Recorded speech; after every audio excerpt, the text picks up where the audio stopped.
Afternoon in Valencia City, Philippines back in 2011. When I was sleeping in my bed with a high fever.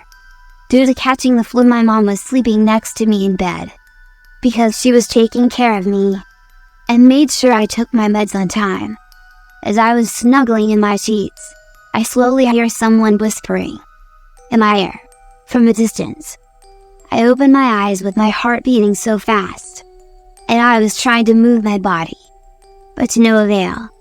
I could not. The whispers continued to echo from a distance, and I couldn't actually recognize the sound I was hearing.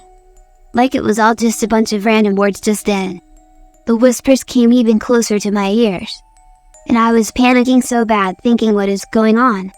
Why can't I move? Why do I feel like there's someone standing at my feet?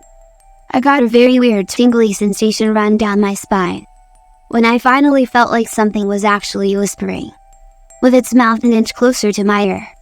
I then remembered when I read about sleep paralysis on the internet and how to break free from it by trying to move your toes, and I did it. I was praying and trying to move my toes at the same time, hoping that I could break free from this nightmare. Luckily, I got out of it gasping some air, and immediately woke up my mom and told her everything that happened. She got all worried and reassured me that everything's going to be fine, because she won't believe me. I felt relieved and went back to sleep. 1 month had passed, and I was watching some comedy movies in my room, and it was around 11 p.m. when I suddenly felt the urge to drink some water. The outside of my room is a second living room, and I need to head downstairs to grab a glass of cold water, because that's where the fridge is located. As I got out of the room, I didn't bother to turn the lights on, because the dim lights were turned on already, and it was enough for me to see. As I was about to step out of the room, I noticed something in front of me, sitting on the couch. It was all dark, and only its eyes were gleaming despite the dim situation of the living room. The eyes were looking straight at me, and I froze for what felt like an eternity. I finally managed to take a step back in my room and shut the door.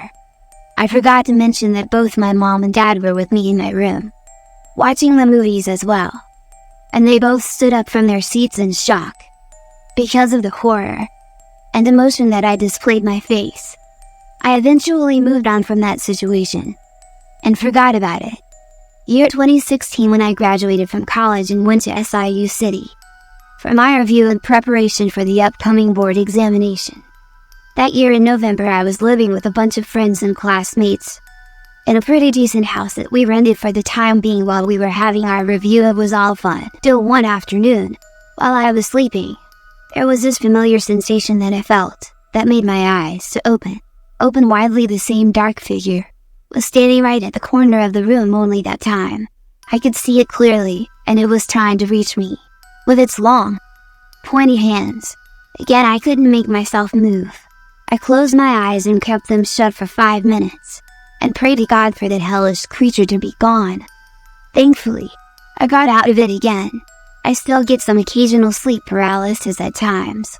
When I sleep in the afternoon, I am still scared even up to this day, but I somehow got used to it.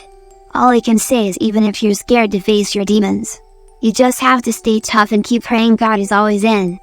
Don't forget to like this video, and for more interesting stories, subscribe our YouTube channel.